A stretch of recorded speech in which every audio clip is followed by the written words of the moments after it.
Good morning, everybody. We're back, your auto rescue team, here to rescue you from unfair and deceptive trade practices by car dealers. Been doing this for about 20 years, and every year I think maybe next year is going to be the day or the year that we finally get things under control. I think we're getting close. We're hopeful that the Federal Trade Commission's recent ruling will help even the playing field for the buyer and the seller, so to speak. Right now, the car dealers are holding most of the cards, and you go in to buy a new car, or a used car for that matter, and you're pretty much at their mercy. So this show is to help you deal with that. Maintaining and repairing your car is not a whole lot safer. And we have an expert in the studio. If you're new to the show, his name is Rick Kearney. He's been with us for many years doing the show. Nancy Stewart, my co-host, and I've been doing this for 20. Rick's been here for at least 10, I think. And he's been in the business about 20, almost 25 years. So he's 28. Right. How many? 28 years now. Wow. Boy, time flies when you're having a good time. Who's counting? And I don't just mean he's been doing the same thing for all these years. He's evolved. He has gone with the fantastic technological explosion that we find ourselves immersed in today. I mean, it's absolutely crazy. You wake up and everything you've been doing yesterday is obsolete. Artificial intelligence is like warp speed for learning. And if you don't stay on top of things, you get way behind. Then you can get in trouble, especially with an automobile, both buying and repairing and maintaining. So if you have a relatively new car, I mean, you bought it in the past 5 or 10 years, if you have a relatively new car, they're very, very complex. It's almost like a computer on wheels. So if you have a problem and you're afraid to take it into a car dealer, and that means you're a very smart person, or for that matter, sometimes with the independent repair shops, it's kind of an adventure because, again, it's like going into a poker game. And when you look around, you sit down at a poker table and you look around and you wonder who the sucker is, that means you're the sucker. So you're playing their game. You go into a repair shop and they tell you have a squeak, rattle, or roll that needs $1,000 to repair. It may or may not be true. So you need to find out for sure. If you have doubts, call Rick Kearney right here on this show at 877-960-9960. And if you're driving and you can't write the number down, I understand. If you can write the number down, please write it down because you might not have a question now, but we're going to be on for 2 hours. We're on from 8 a.m. to 10 a.m. Eastern Standard Time. So if you can write the number down, 877-960-9960. Call up and say, Rick, this is my car is making a funny noise. It sounds like this, or I smell something. I don't know what it is. I started up in the morning and I get this vibration. Describe exactly what you see, smell, and hear, and Rick might be able to save you a lot of money. And he might say, there's nothing to worry about. Just do this. You'll see. So 877-960-9960 for a free diagnosis on your rolling computer. Which is what you have today. I said earlier about staying on top of things. Every time I turn around, I want to know where Rick is. He's on either online learning or he's going to another school somewhere.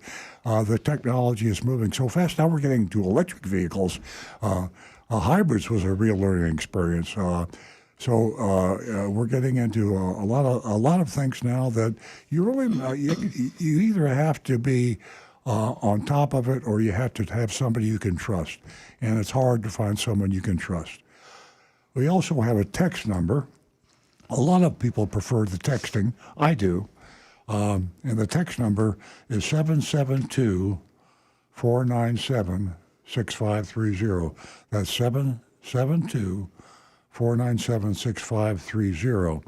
And the nice thing about the text is my son Stu, who's run a little late this morning, he'll be in the studio in a couple of minutes, but he's got his phone with him, and the text will be on his phone, and we will accumulate those texts. We'll try to get to them as quickly as possible, but if we miss a few, like I said, we got 2 hours, so usually by the end of the show, we can answer all the texts. One really cool number that I love to get use out of because you can say whatever you want to say. It's an anonymous feedback line. It's a company called Incognito.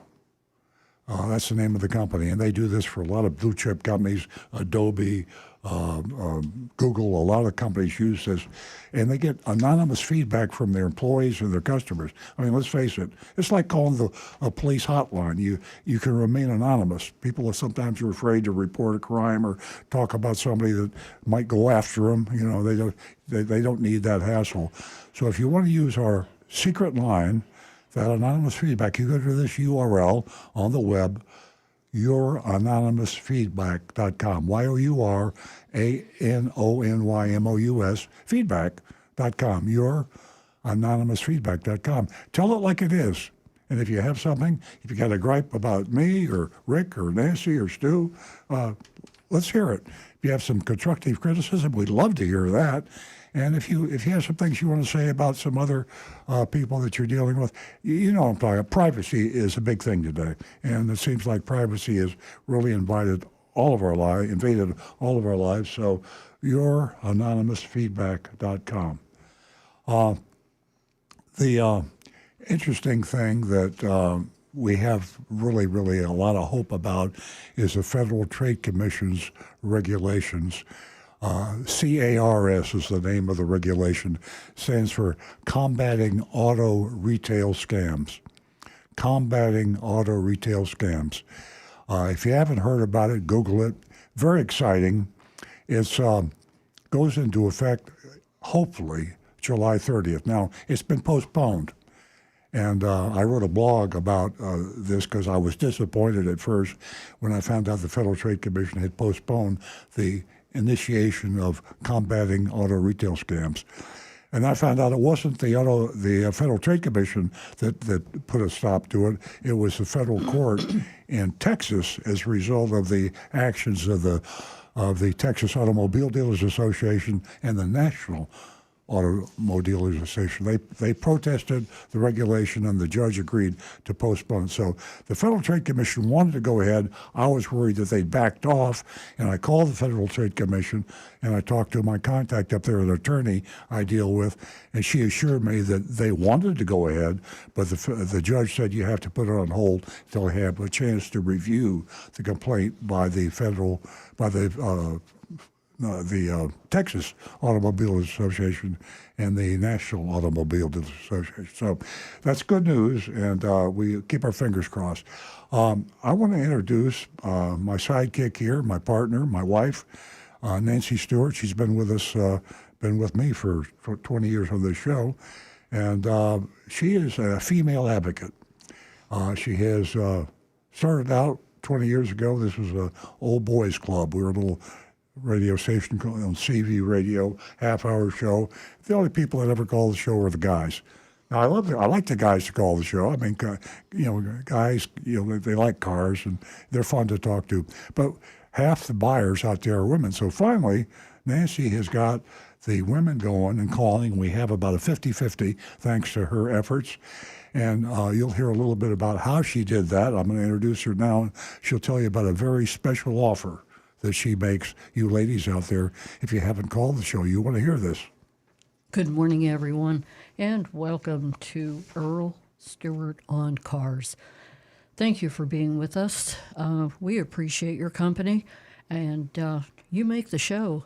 So continue watching us, listening to us, and every week from 8 until 10 o'clock. As Earl said, I do have a special deal for the ladies. Ladies, do you have a car purchasing or servicing experience that you'd like to share with us?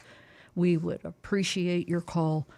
And you can win yourself $50 first two new lady callers.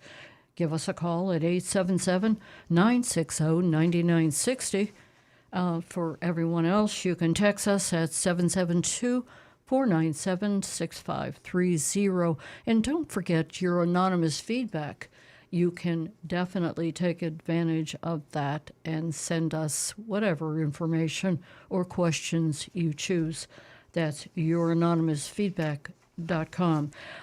We have a dog of the week this morning that we're going to share with you. Big dog. And he is definitely not in the studio. He's about 110 pounds. Excuse me. And this little crazy dog is, his name is Lalo. And you'll hear all about him later on in the show. And if you want to take a look at the dogs at Big Dog Ranch, and by the way, it is the largest no-kill shelter, you can go to www.bdrr.org.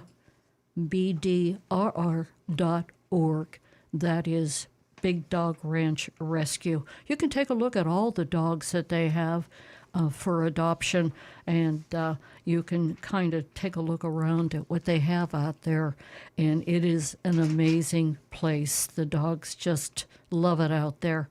Again, that number, 877-960-9960. So give us a call. And ladies, again, $50 for the first 2 new lady callers. And Earl's column this week, he's continuing to pay attention to the FTC regulation. And you can read his column at Earl on Cars. That's combating auto retail scams. Very interesting. And he sort of lays out the plan that we're trying to achieve, by regulating this things that are going on when you purchase a car. 877-960-9960. Now back to the recovering car dealer. And I forgot to say this. When you do call, we stop what we're doing because we get sometimes carried away, particularly me. I yak a lot because I love to talk about cars and how not to be ripped off. So if the call comes in, Nancy will get the call from the control room. She'll jump on the call. I'll be quiet. Everybody will be quiet, and we'll listen to you. There's something about a personal phone call that we like, and we have a lot of regular callers that we love to talk to. So 877-960-9960. That's 877-960-9960. I want to talk a little bit about Consumer Reports. I know you think I'm on the payroll. I'm not. They're a not-for-profit, and they don't pay me. It's a nonprofit organization, but they're my favorite source of information. And every week, every month, when they come out with a new magazine, they always have something about cars in there. Very interesting article in the, is this the March edition? I think it is the newest edition. And they talk about cars that are reliable and safe, that have low maintenance costs, low insurance costs. And they have something very interesting this time.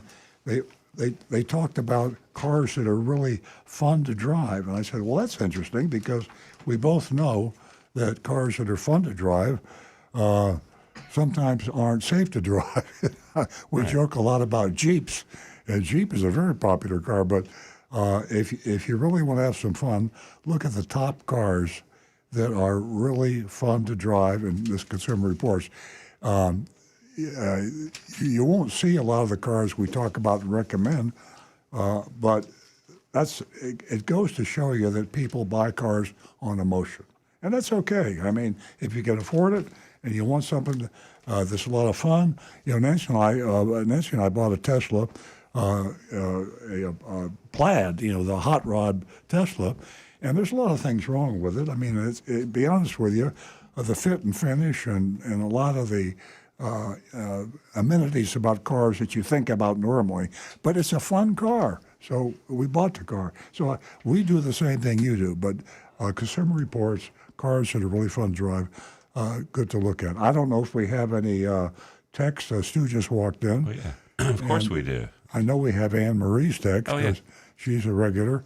And we got maybe some YouTubes over there. That Rick, by the way, monitors the YouTube station. So if he has an amazing cadre of followers. that are very intelligent and very informative and really help us a lot with the show. So if you want to talk to Rick Kearney directly, just go on youtube.com/Earl on Cars. We'll go to Stu now, and he can start us out with some text. We're going to have to go to the phones because Stu. we have Anthony waiting, and he's calling us from Port St. Lucie. Good morning, Anthony, and welcome to Earl on Cars. Good morning. How are you? We're great. What can we do for you this morning? I got a quick question. I'm thinking about buying either a Suburban or a Denali or a Jeep, like the Wagoneer. I travel a lot back and forth to New York, and right now we do it in a pickup truck. But I want it more comfortable for my dogs and stuff like that. What do you think is the best, value out there? And I also pull like a trailer with it. That's only like a tool trailer. Yeah, gosh, It's about 3,000 pounds. that's that whole class of big SUVs out there. Don't really study them that much. We were just talking about Consumer Reports, and I would start there because you mentioned the Denali, and then there's an Escalade, and there's a Toyota Sequoia, and all that. So there's a whole range from sporty to luxurious and all that. And the price range, they're all pretty pricey, but I don't know off the top of my head, what's the best value. I'm driving the Sequoia right now, a Toyota Sequoia, and it's a hybrid, but I'm still only getting 16 miles to the gallon. So I don't know because you have to consider mileage and as well as the cost. Rick, do you have any input there? I would kind of shy away from the Jeeps myself. Yeah. Because it just seems like Jeep as a brand has had a lot of problems with their cars. Right. In the ratings, they're usually rated very low. Yeah. For just having so many issues. Like GMC Denali, I think. I Yeah, see a lot of them around here. GMCs generally are rated pretty good. The Chevys, of course, they're basically the same vehicle, just different badging. Anthony, I'm looking at Consumer Reports right now, and we have opinions. Rick is, he knows cars real well. Let me tell you what Consumer Reports says. These are just a shotgun. The number one recommended SUV by Consumer Reports is the 2024 BMW X5. But that's too small. He's looking at the big. But this is all of them, so that just happens to be a small one. They have a Highlander hybrid. Small, mid-size. Small again, yeah. You're looking for a Denali They have or a them all. Tahoe. They have them all. The big and the small mixed together. Yeah. So go to Consumer Reports and they have their big, small, intermediate size. All the SUVs ranked. So I can go to big SUVs and get you the specifics, but you could do the same thing, and you can pretty much rely on their recommendations. If I was going to go with a GMC or a Suburban or something like that, which dealer should I look at down here? I've only been here a year now, so I haven't, I don't really know any. Schumacher is the Schumacher dealers. I believe that they have a GMC, the GMC franchise. I would start with them. Generally, they've done pretty well. We mystery shop all the dealers around here, and they haven't gotten any A grades from us, but they haven't gotten any C's or they might have gotten C's, but they're okay. So I'd start there, but go online because once you settle on the model that you want to get. You can start the pricing, step of the process, and just stay at home, use your phone, and just go to websites and get prices, and just go for the lowest out the door price. Once you set on the vehicle, you don't even have to get up and drive around. And Anthony, as everyone mentioned, Consumer Report, you can narrow it down, pick yourself up the March issue, and there you will see all the top-rated SUVs. So hopefully we helped you out this morning. I appreciate it very much. Thanks, for calling. Anthony. Give us a call. Let us know you. how your trip went to the dealerships, the internet. There's just so much at your fingertips. We're going to go to Dave in New Jersey. Good morning, Dave. Hello, good morning. Welcome. Thank you. I have a question for Rick. Okay. He's helped me out in the past. So it's a 2012 Prius 170,000 miles, and when you're in park and you have your foot on the brake, it just started making a loud tapping noise. I can play it for you real quick because I have it on my computer. It's up to you. That'd be great. Yeah. Okay, here we go.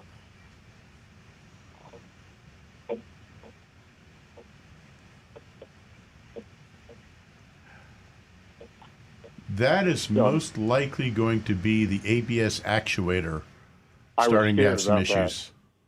I was scared about that. Yeah, and that's going to be a very expensive repair.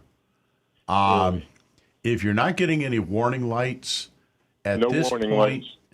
yeah, at this point, I would consider looking at trading the vehicle in before too long, because that you're looking at probably $3,500 to $4,000, maybe $5,000 repair for that. Well, shouldn't he confirm that somehow? I mean, You could listen to it, but I would almost guarantee that's going to be the actuator. boy. And when it finally gets in, what's happening is the Toyota's had a problem with those actuators. They put an extended warranty on them for quite a while, but most of those now are out of warranty, even the extended. And at this point, it's a 12-year-old vehicle, 170,000 miles. It's kind of reaching a point where what's called the accumulator inside, the seals are not holding the pressure like they should. So it's constantly trying to rebuild that pressure. When it finally starts leaking too much, it's going to be throwing the warning lights on very quickly. And then when you go to trade it in, they're going to see those lights on, and they're immediately going to drop the price on it. He should trade it in before the lights go on. Yeah. And maybe a praiser that doesn't have very good ears. Well, they're unlikely to be sitting in the car in gear with their foot on the brake, so they're unlikely to hear it. It's kind of pass it on and let the next guy be aware of it. But even so, most appraisers are already going to know that that's an issue with Prius on the higher mileage ones, and Yes. they'll work with you to try to get the best deal what they did you say can. the cost of the repair would be? Probably about between $4,000 and $5,000. Oh, I'm boy, thinking. wow. Yeah, it's an expensive part, and it's a lot of work to replace it. How much time do you think I have going that from now on? Like how long till it starts to be a problem with the lights and all? Yeah, unfortunately, the crystal ball is very foggy on that one. It could be anywhere from, say, 3 to 4 weeks to 3 to 4 months, maybe a couple of years before it ever hits that point. Yeah, you should try to sell that car or trade it as soon as possible. I think you really, I think you got lucky. I mean, because to catch something like that expensive, and Rick, I trust him 1,000%. He's got amazing ears. I was kidding him about the knock. I said maybe you had to get a double check, but he's sure that this is the problem. Yeah. Right. And he's heard enough of them and that he's right. So before that flashes up as a warning light, that car will devalue by several $1,000s when that light comes on. So I'd sell it. I would trade it as soon as I could.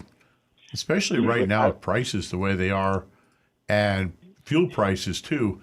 Hybrid cars like that one, they kind of command a little bit of a premium.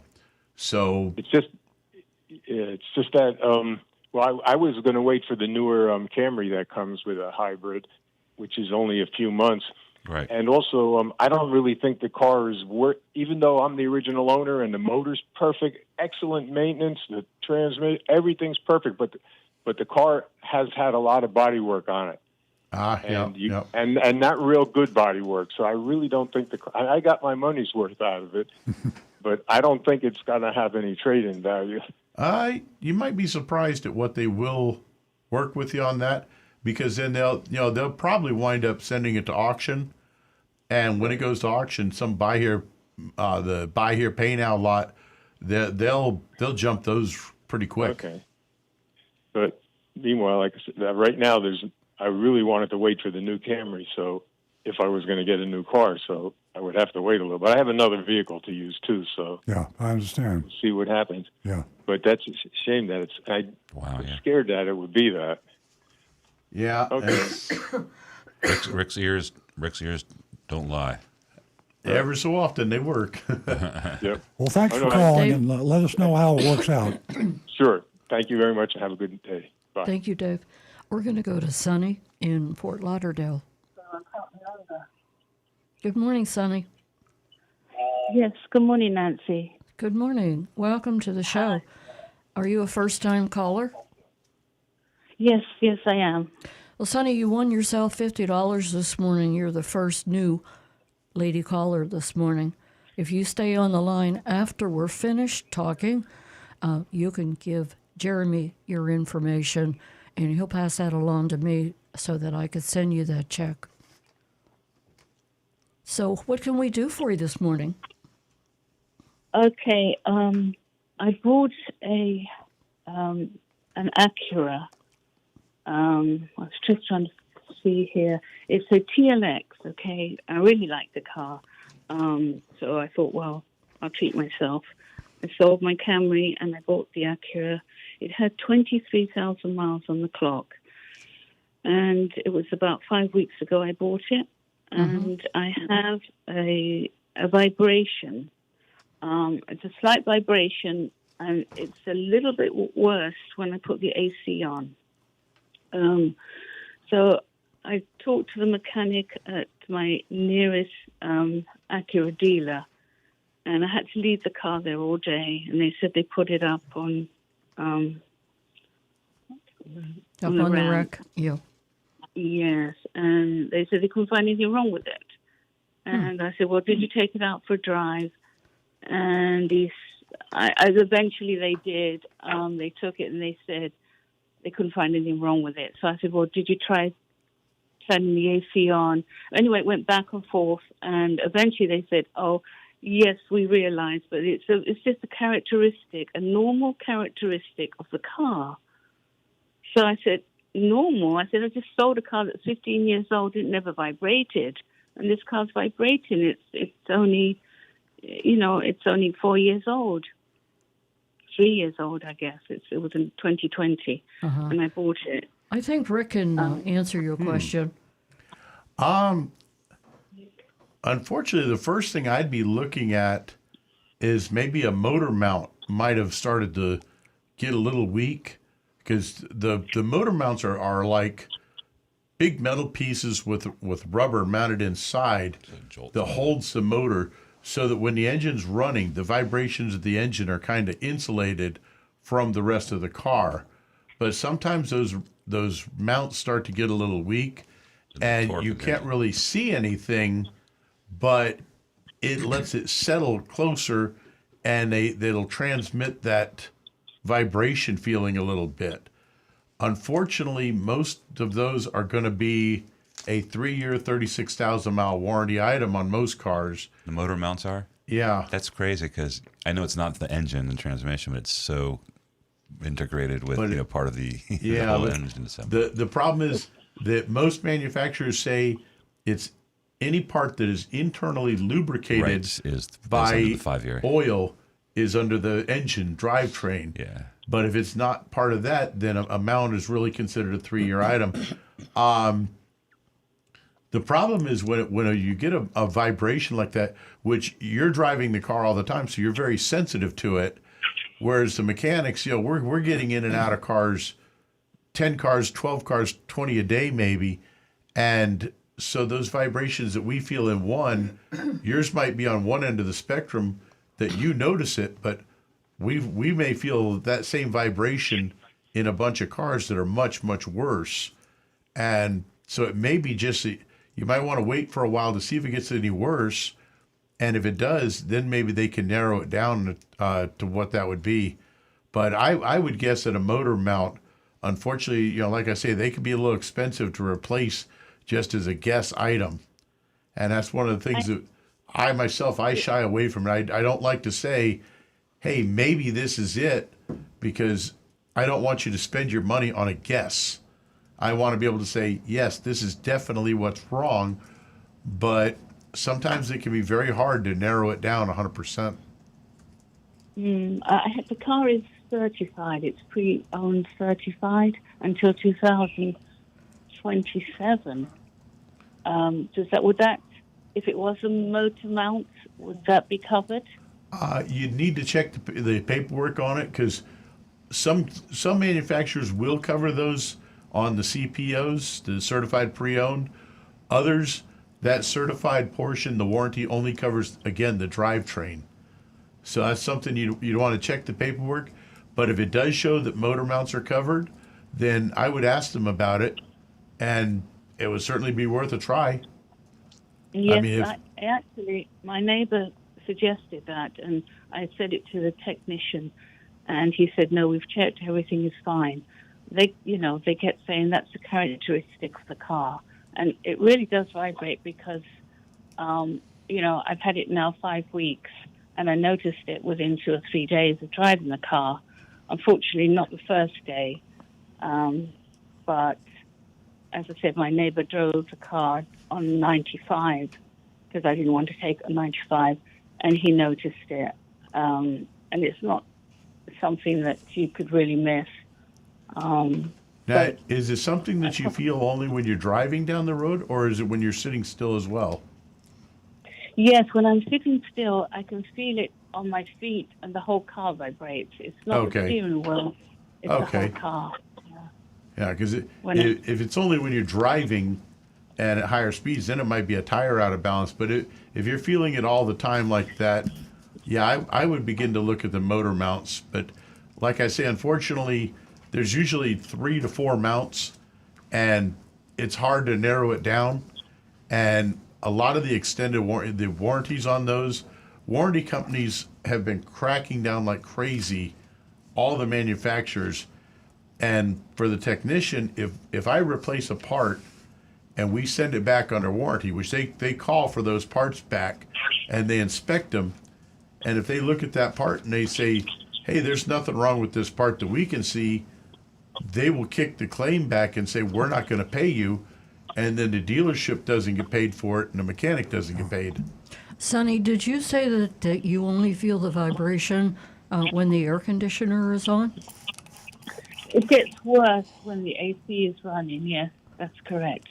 But it's all the time. It's basically all the time. Sometimes it's worse than others, but it definitely seems to be a bit louder. It's kind of, you can hear it when the AC is on, and you can feel it on and off most of the time.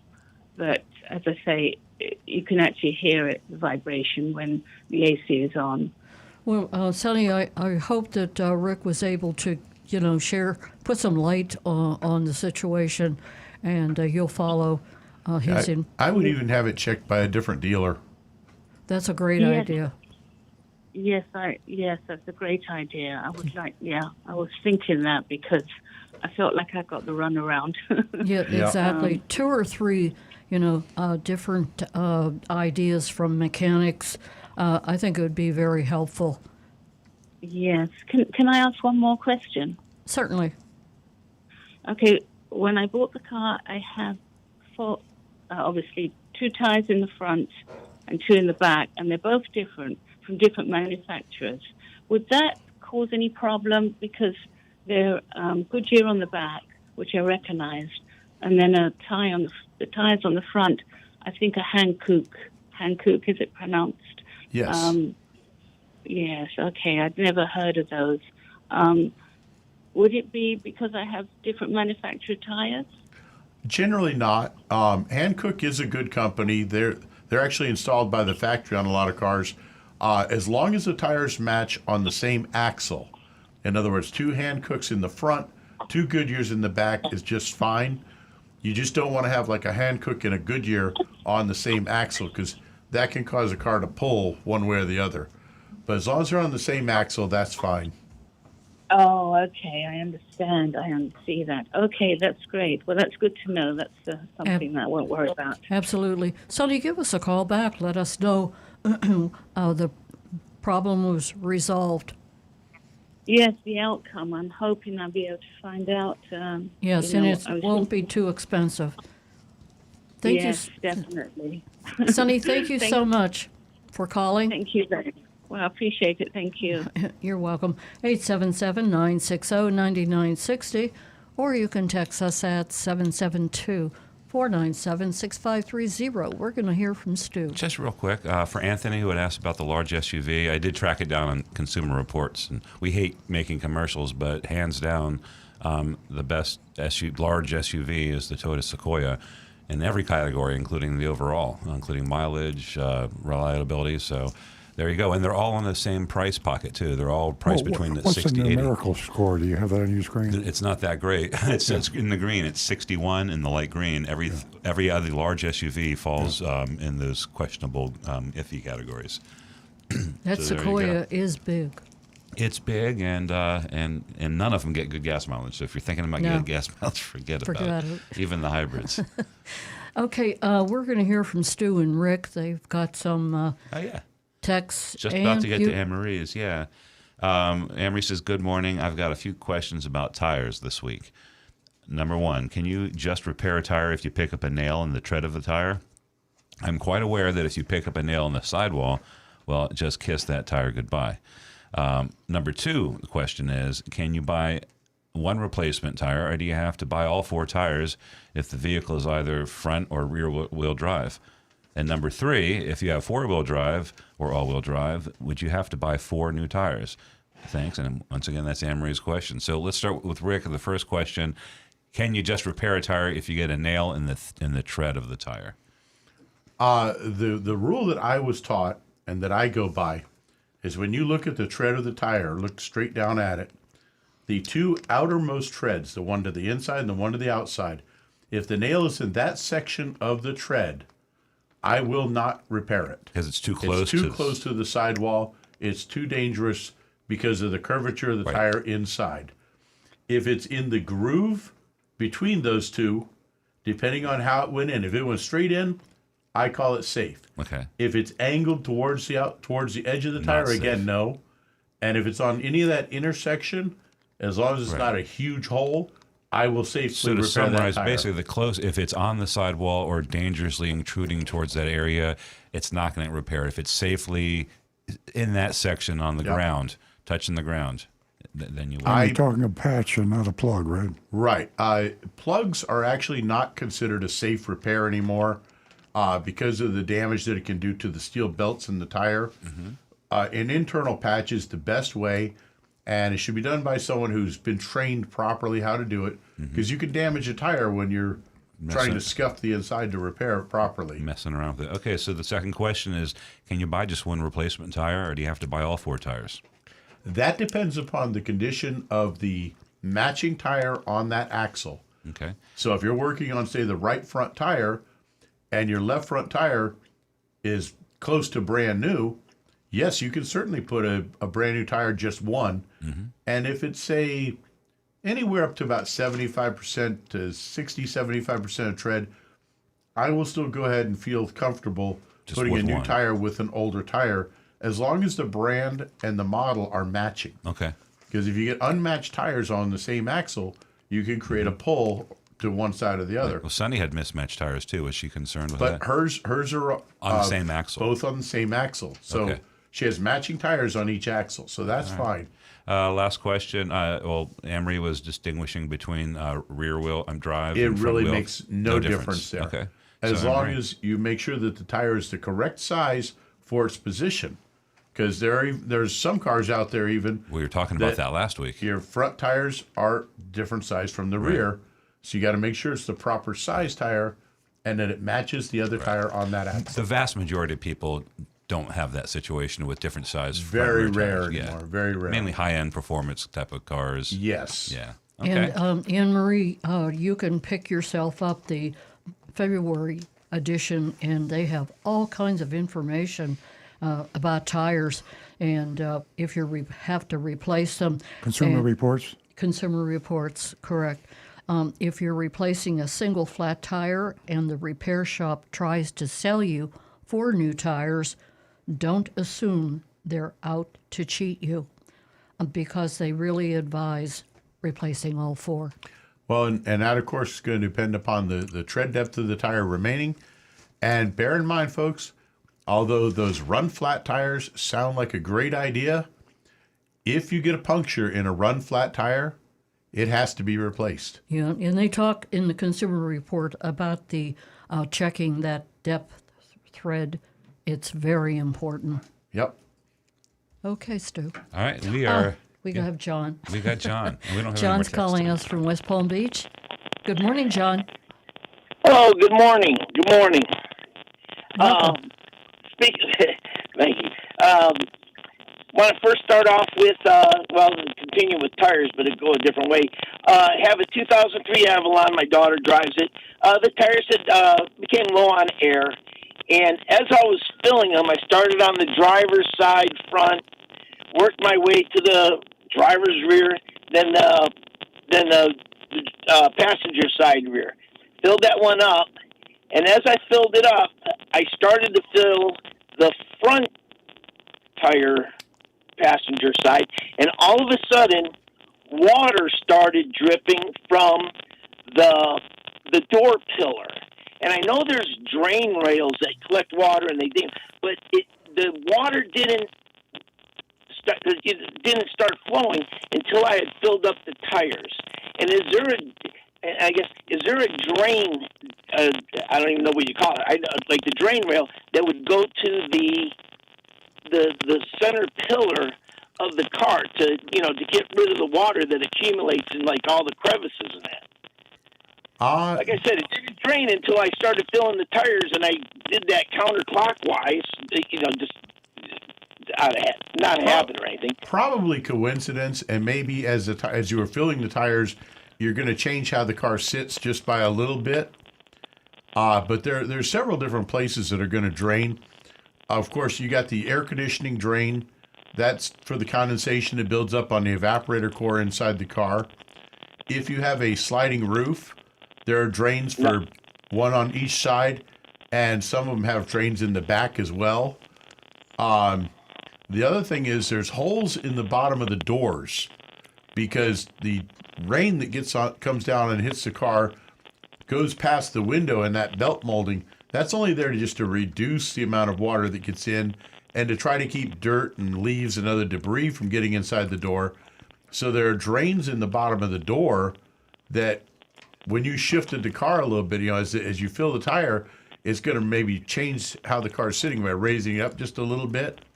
And that might have caused some water that was caught in there to suddenly move and hit that drain. So that's probably what happened.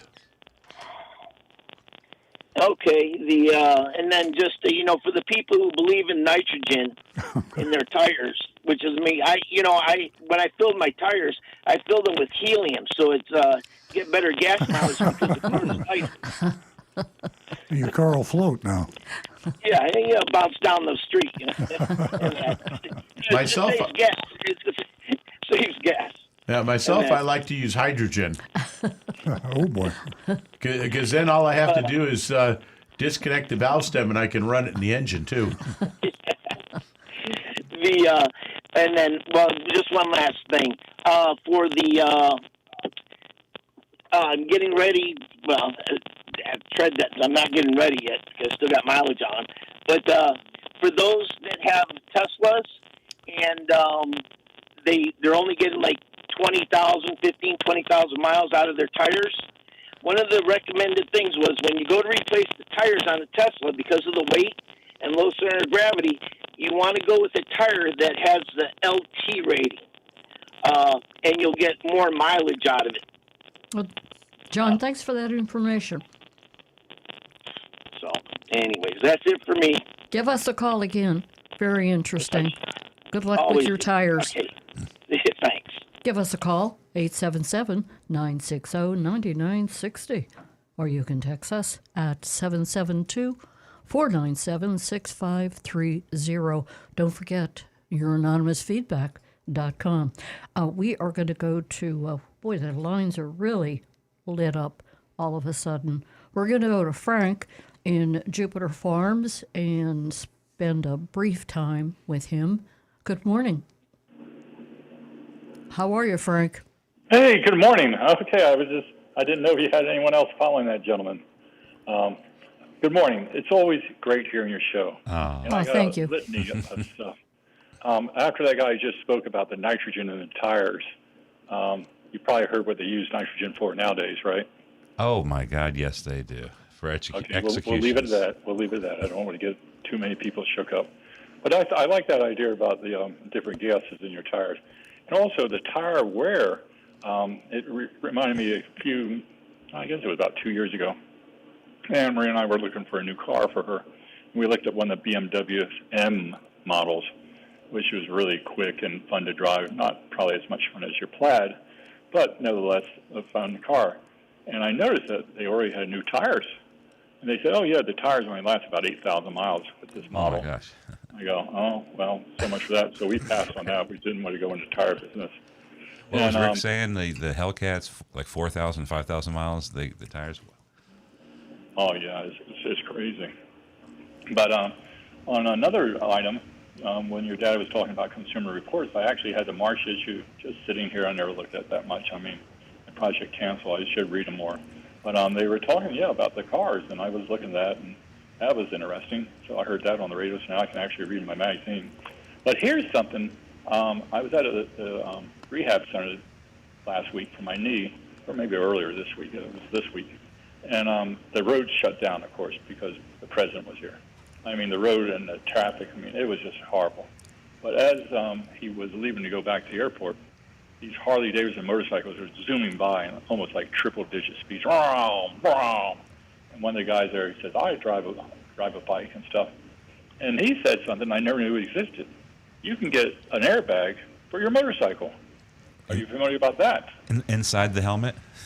No. It's actually a jacket you wear with some sort of clip to the machine. And if you're thrown, it inflates very quickly. Wow. And you go rolling down like the old Michelin tire. The Michelin tire. Notice how we think the same way. I was thinking a Michelin guy or a bear suit or something. Like you're bouncing down the highway. Hey, if it works. Do you become a road hazard as you're bouncing down the highway? Like hitting he said his wife wouldn't let him take his son on a motorcycle unless he had his own little airbag jacket. And they start at $400 and go about $800. And I go, it's true. I thought the guy was just messing with me. Well, but, and then here we get to a quick thing for you guys. I don't want to take your gunfire away from the mystery shopping, but I did a quick mystery shopping report. If I may give it to you. Learn something new every day. Frank, thank you for calling. I have some other callers I'm going to have to get to. Well, one quick one. Okay. This is for Rick. Anne-Marie and I went to look at a Porsche the other day. I'm sorry. No, I know.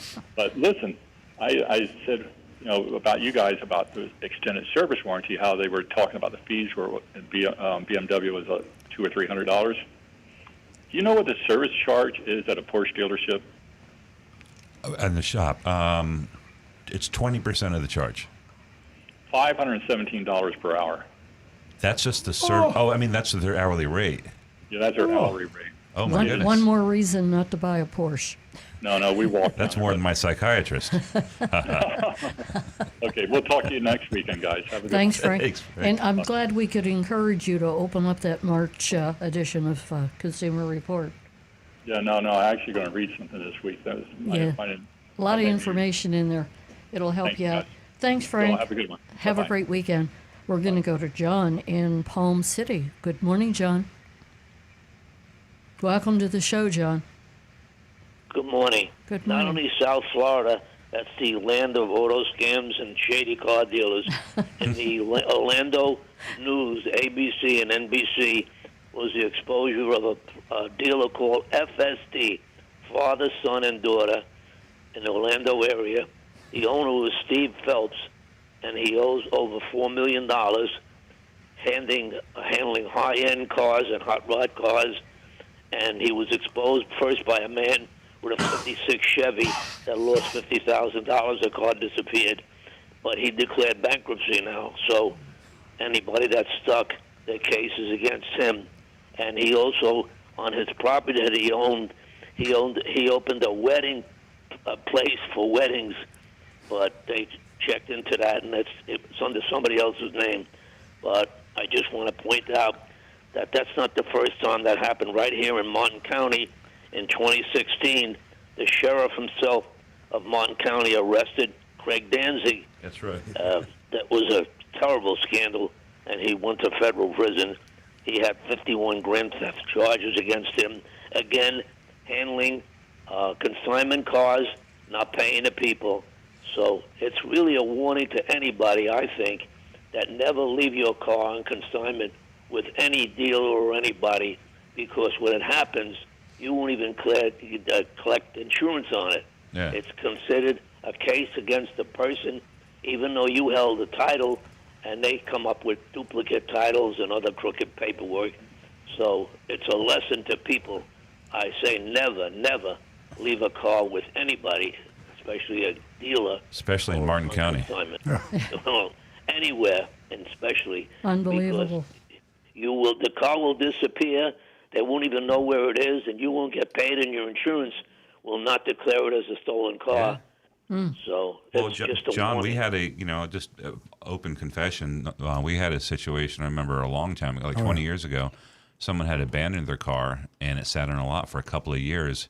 And we made good faith attempts to contact him. We couldn't get it, and eventually we just got rid of it. and then he appeared later, and we didn't have the car, and we didn't have anything, so we had to settle it out, cash-wise. But we thought the guy had fallen off the face of the earth. But that can happen even with an honest dealer. So it's not always a scam. Well, in South Florida, we got export, and so it's easy to steal a car in South Florida and put it on a boat and goes to Venezuela, and you never hear from it again. So you don't worry about titles, you don't worry about paperwork. If you get a stolen car on a boat going south, then you just disappear off the face of the earth. You'll never see it again. Yeah. Or the money for it. Well, thank you, guys. I just want to put the warning out about consignment, leaving cars in consignment. Great information, John, as always. Yeah, thanks, John. Thank you so much. Thank you, guys. Thank you for being there. Stay tuned for that mystery shopper report. It's a doozy. We're going to go to Tricia, and Tricia's calling us from Boca. Good morning. How are you, Trish? Oh, hi. Thank you. I didn't hear my name. Thank you. Okay. All right. Well, this is the tire hour. So. The tire hour. That's pretty good. Yes. Yes, the tire hour. Two really good questions, and I want to speak to you, the expert, to help answer this. Okay. Okay. I've had constant problems with my cars. My Honda Fits. I know it must be my driving. I have to replace my tires way too frequently.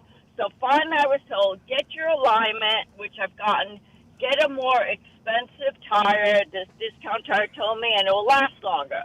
Well, lo and behold, I got my alignment in July. I put out the money for Michelin Defenders, more expensive tires.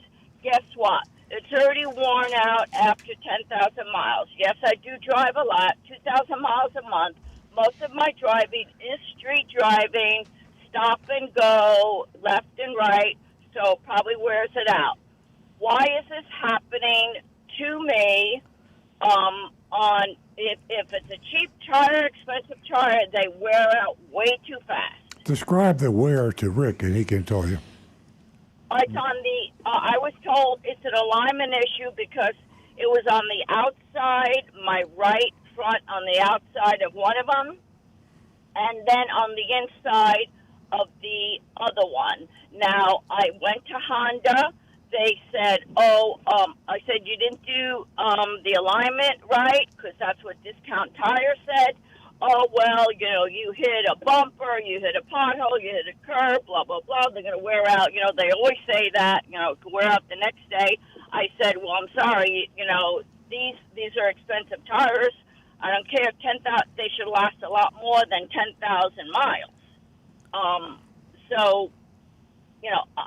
That's my first question. What type of vehicle are you driving? What's Honda the Fit. vehicle? A Honda Fit. A Fit.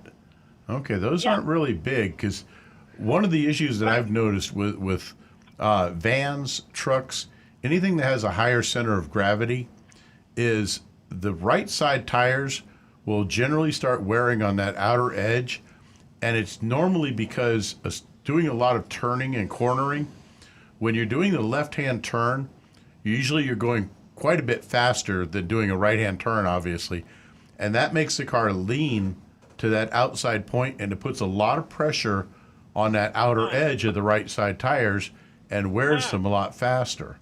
The only thing that you really can do as a driver to try to reduce that is trying to slow down on those left-hand turns more so that the vehicle doesn't lean as much. Unfortunately, just about any tire is going to be susceptible to that. Keeping your tire pressures up to where they expect the rating that's listed on the side of the tire will help also, because having a little bit too low of a pressure will actually cause that outer edge wear very quickly. Tricia, as much as you drive the car a high mileage, I'd have my tires inspected once a month. I mean, typically they recommend twice a year or every 5,000 miles. But I would try to have them rotated about every 3,000 miles, and I would definitely be checking the tire pressures at least once a week to make sure that your pressures are up. Okay, that's my second question. I've had controversial information, you just answered it, about what pressure I should put on my tires, because the recommended for this car, I think it's about 33, 34. I was told I should put it up to 38 or 40, keep it higher. Some people say, no, blah, blah, blah. So what I'm hearing from you is yes, that I should keep it higher. Well, here's what I have found is, from my experience, the way that works for me works best, at least for myself and folks who've tried it with this. You'll find two sets of numbers. One of them is going to be usually on the door jamb of your car. When you open your left front door and look on the body, you'll see a sticker there that tells you what the manufacturer recommends as the tire pressure. That is usually the lower number, and you'll never want to go below that. Always keep it at that level or above. Then if you look on the sidewall of the tire, you'll see another recommended pressure, and that is what the tire manufacturer says is the maximum safe pressure you can run in that tire. I prefer to run what the tire recommends as that high level. So like with my own vehicle, it recommends 35 pounds minimum for the sticker on the door jamb, but my tires can hold up to 50 pounds of air. And I run it closer to that 50 pounds because although I get more of a bumpier ride, it actually makes the tires wear better and I get better fuel economy. And South Florida roads, we're a bit bumpy anyways, so I'd rather put up with that and get the better fuel economy and better tire wear. So are you saying then, for my tire size, 195, 60, 15, that I should put it up about 40? If the number that's on the side of the tire, Tricia, look on your tire, and it'll have a number with PSI after it. Yep. That's the pressure that the tire manufacturer recommends max. So use the max tire pressure, the PSI that's stamped on your tire. Exactly. Okay, so now you're telling me also that maybe it's not worth it spending twice the amount getting a better tire because they're going to wear out just as fast if I don't, slow down my left-hand turns. Yeah. Is that what you're also telling me? It's not going to make a difference. Obviously, it hasn't. I just told you it has. I spent $100 on tires, wear it out just as fast as these Michelin Defenders, $200. They're still wearing out. It's a chronic problem. Yep. Tricia, I got to tell you, I got the same problem, and I confess I'm a lousy driver. I take corners too fast. I hit curbs. I hit potholes. I'm just not a good driver. But I think that's the way we drive. You're probably a little bit like me. It's hard to slow down on the corners. That's the way I drive. So I think use the high inflation. Get your tires checked every month. And the alignments are free. Don't anybody charge you for alignment. They have very good alignment machines now. All you got to do is drive it across the alignment machine, and it'll give you an indicator. Ask to see the printout to be sure they're not trying to trick you, because there should be a computer printout that shows your front and front end is in alignment, your rear end is in line, and then you can check to see if the pressure's right. If you do that every month, go ahead and drive the way you want to drive, but you'll get much better mileage on your tires. Yeah, I was told when to get an alignment, I must get the printout because they might cheat me, not even do the alignment. Yes, that's unless right. you get a printout. Yes. Yeah, That's true, right? absolutely. Okay. Wow. So rotate them every 3,000, not every 5,000. Well, it depends if it needs it. In other words, you're gonna get your tires checked every month for pressure, and when they get checked for pressure, you're gonna find out, and you check for alignment, you're gonna find out if they need to be rotated. But they can tell you by looking at your tires and checking the alignment if you need to rotate them. But I think every 5,000 miles might be okay. But if it looks like you got some wear, they'll say you need to rotate them now. Yeah, I would rotate them a little more often. And that way it would help reduce that wear a bit, make them wear a little more evenly and get a little longer life out of them. Absolutely. And Tricia, that PSI is really very, very important. And do you check your pressure in your tires yourself, or do you take it to a dealership, or do you rely on the gas stations? I take it to my local place, but usually I don't check it unless I get an indicator, from my sensor. I don't, So when you take it in and they check the pressure, no one has said to you, hey, listen, your tires were really low. You need to come in more often. No? No, only low when I get that indicator. Usually the argument I get is you got it too high, something like that. I should do it what's on the door, but now I'm hearing from you, I can make it higher. Yes, I think with all the information that we gave you, I think it's going to be very, very helpful. Yeah, I will do that. Okay. Thank you so much. Thank you, Trish. Give us a call. Let us know how things turned out for you. Our number here is 877-960-9960, and you can text us at 772-497-6530. Take advantage of youranonymousfeedback.com. And we, as usual, have a mystery shopping report coming up just about 9:30. And you'll also see Layla. She is our dog of the week. And what a dog she is. And she's all Big mama. 110 Big pounds. Mama Layla. 110 pounds. That's larger than you, I'm going to guess. Do you weigh 110? No. I think. No, about the same. Big Mama's bigger than this, I think. We'll have I to, wish she would come in the studio if there's room. Rick said she not a good idea. We're talking about a Tibetan Mastiff, folks. So you want to stay tuned for Layla. He is a real cute dog. We're going to go to Howard, who has been patiently holding.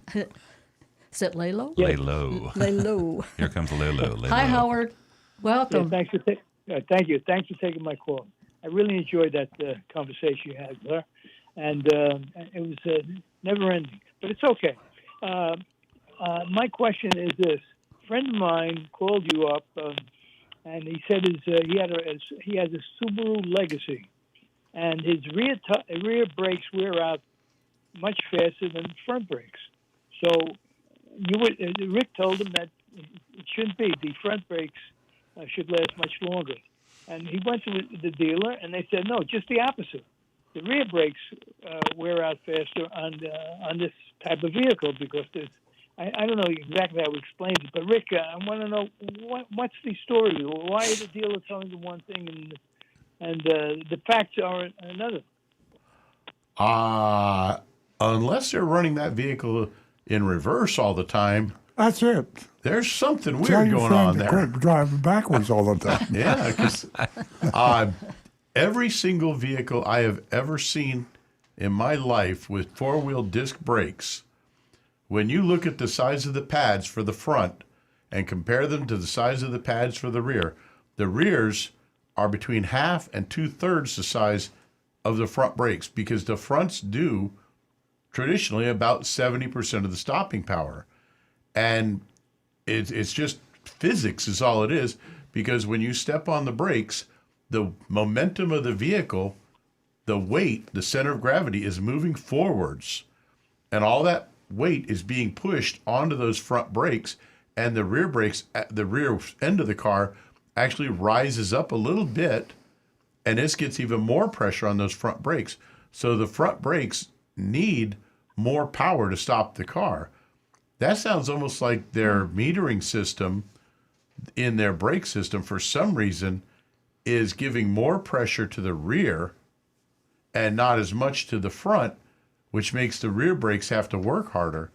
And I have never yet, this is a new one on me, because I've never seen a car that wears out the rear brakes unless there's a malfunction in the system that's keeping pressure on those brakes. Well, you've only been while doing you're this for driving down the 27 road. years, so I can understand that. Yeah, it's possible.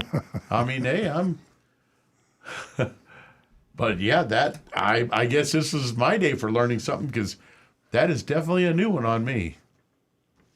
Well, that's what he claims. He replaces the rear brakes much more frequently than he does the front brakes. How often does he have to replace those?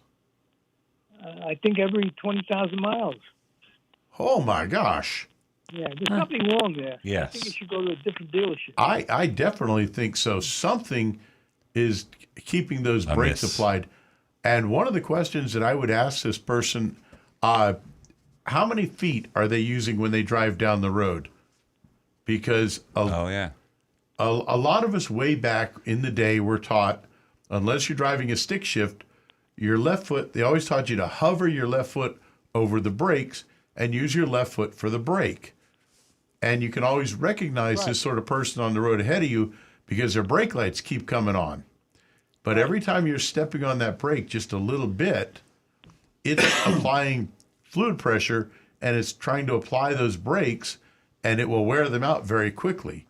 The average car, rear brakes normally 60, 70, 80,000 miles before they're worn out. Front brakes, depending on the car, anywhere from 30 to 50,000 miles. So Now, I would ask that question, but I'd definitely find a different dealer. yeah, it's a funny thing you say that, because my rear brakes are in the yellow. You know, when you give it the chart, green, yellow, red, whatever. Yep. And I have 60,000 miles on my car, and I never replaced the rear brakes. So what exactly does that yellow mean? It's comparing the thickness of the pad. When your pads are brand new, most of them are, say, around 8 to 9 millimeters thick in the rear. Fronts are usually around 12 to 14 millimeters. When they get down below the first third, say about 3 millimeters gone, then we start rating as yellow. In other words, you want to start keeping an eye on it. When it gets past the yellow section and into red, it's definitely time to replace them, because as odd as this sounds, the thinner the pad material gets, the faster it will wear, because the pads cannot release the heat as well that builds up, and because they get hotter that way, they'll wear faster the thinner they get. They can't dissipate the heat. So yellow just means keep an eye on them, but it's getting close to time to replace your brakes. Great information. As always, thank you very much. And Howard, that's your friend you're talking about, right? My friend Delio, he called up. Yeah, and he told him, the reason I ask you is because oftentimes you really help your friends out, and I'm not sure whether you remember or not, but you can join Earl's Vigilantes, and you can go to Earl on Cars and learn all about it. But you'd be a great asset to a lot of people who are looking for answers. Okay, So think about that. Okay, great. Do I have to change my appearance, or can I? You have to put on a fake mustache. Okay, very good. Okay, guys, wonderful conversation. Thanks as usual. You're doing a great job. Thanks, Howard. Thanks, Howard. Have a great weekend. Okay, we're going to spend some time with Stu and with Rick, and they've got some texts. How you doing? I have a text from Steve here, and so we're back on brakes now. Speaking of brakes, Rick, should the emergency brake be used every time we park, regardless if it's a drum system or disc? And that's from Steve in Palm Beach Gardens.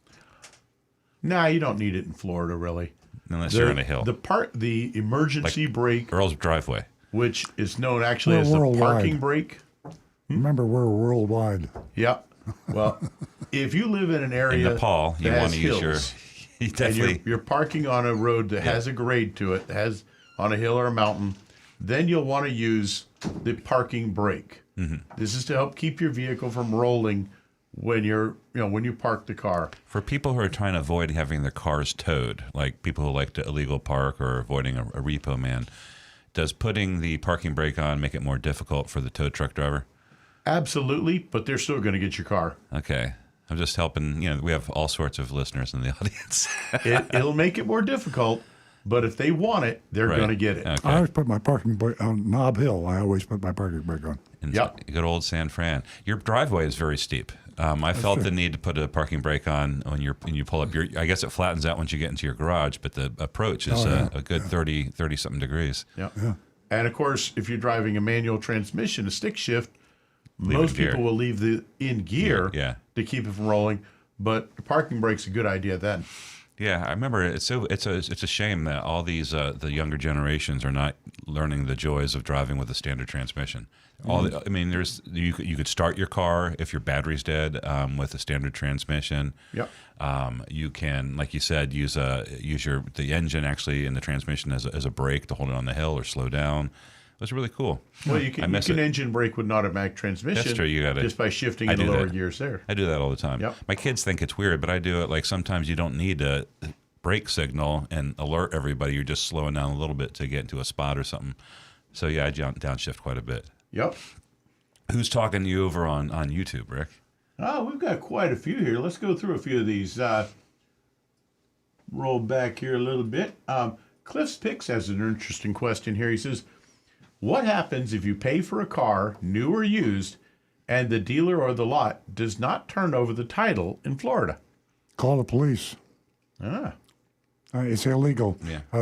By law, you have to deliver a title. What is it, 10 days? It's too short. It's too short. Yeah, it's even we occasionally miss it because the bureaucracy of getting a title sometimes can bog you down. But if I didn't get a title in 30 days, I would call the Department of Motor Vehicles, which is the same thing as calling the police. Yeah. Okay. Ali Val says, good morning. Thanks for the wonderful program. You're very welcome, and thank you. Yeah, thanks for listening and watching. It says, why is the Toyota Sienna 2024 still using Safety Suite 2.0 instead of 3.0? I don't know. I've never understood. I mean, I understood like the introduction of brand new safety features. They're expensive, and so they introduce them as a more of an upgrade.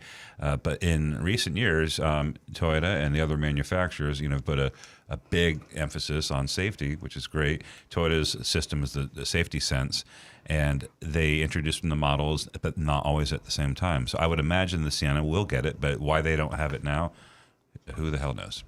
I think a lot of the times with different models, they try not to upgrade all of them at the same time because it'd be pretty expensive to retool each of those models, and they may save that for when they're going to do a bigger upgrade on the car. Would some of those, which will require more redesigning. Would some of that stuff be able to be installed, like the computer components and stuff? Like it doesn't matter the model, so that could go on a Camry. That computer component for a safety feature. I don't know. I'm just saying maybe they're prioritizing it for the more heavy volume vehicles. Sienna is a very small volume. More it because in order to upgrade that system, it's going to require quite a bit of retooling and redesign and reengineering.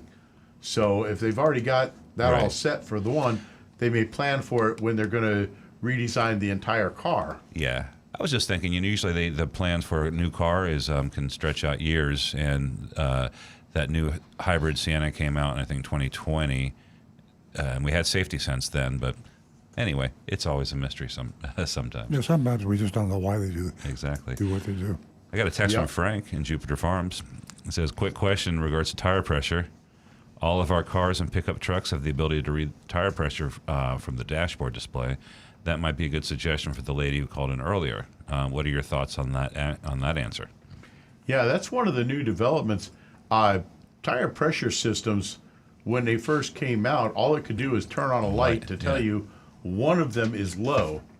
And what would happen is, say you're running all 4 tires at 35 pounds, that light wouldn't come on until the tire had hit 26 pounds, which is really putting a lot of wear on that tire. Yeah. Now you see the readings. You can pull it up, and it will not only show you what those 4 tire pressures are, but which tire is where. Yeah.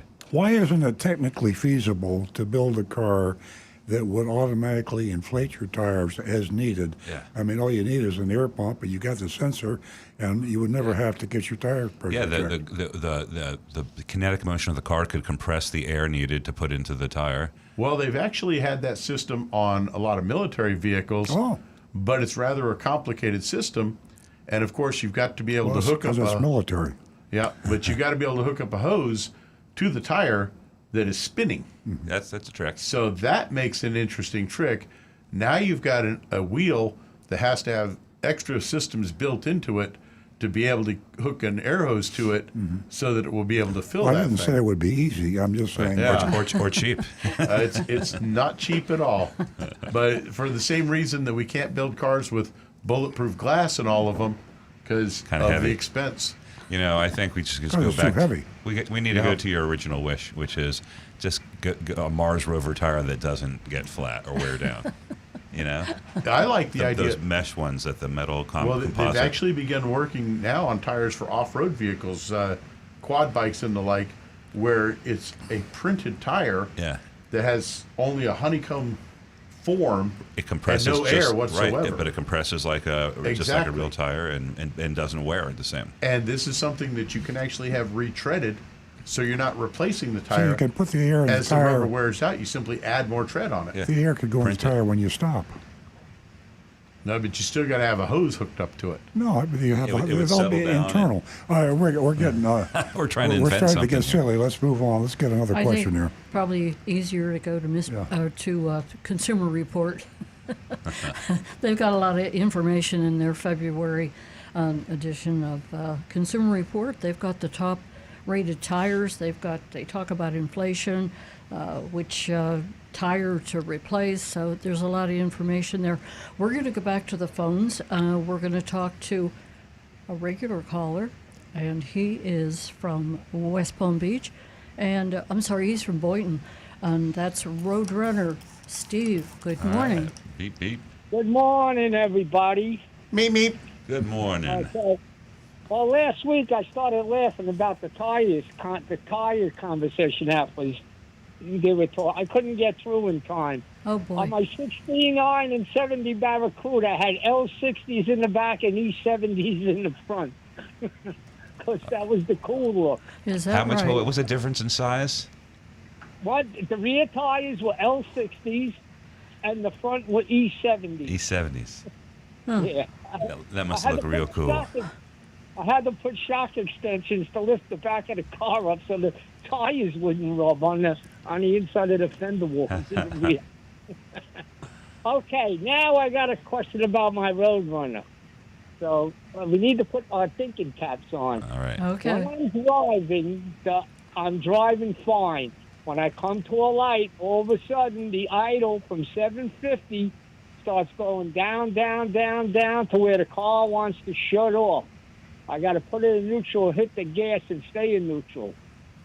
I have a Edelbrock carburetor, 600 CFM that I put in the 90s. The fuel pump is the original fuel pump, and I have electronic ignition.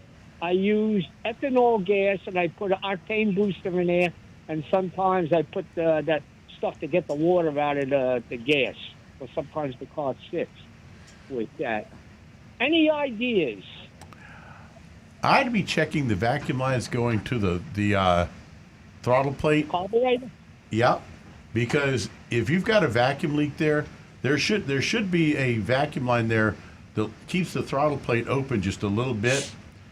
And if you've got a vacuum leak there, that plate will start to close off more and more as you're sitting at idle, and you're going to wind up losing that idle. You've got something going on with the carburetor on that one. What year is that engine? And what's the engine size? 383. A 383, and from what year? Yeah. 1969. A 69. Okay. Yeah, the first thing I'd be looking at is look for possible vacuum leaks. But if not, there should be an adjustment on it for your idle speed. But the fact that it's coming down to idle normal and then slowly dropping off like that doesn't really sound like a fuel pressure issue to me. That's definitely going to be in the carb. And I'd even be looking at your metering system to see if maybe the jets are starting to get a little clogged up. Well, like I said, I put the carburetor in the 1990s. Uh-huh. So I figure, the thing is, wearing out completely. Yep. I'd myself, I would go and I would look for an Edelbrock, about a 600 CFM carb. That's what's on that. That's one of the best quality carbs I've ever seen. They beat out Hollies all day long, and they look nice because they're chrome plated. Yeah, true with that. But I have that Edelbrock on. It's manual choke, which it ain't connected because we don't need that down here. Right. I clean it out.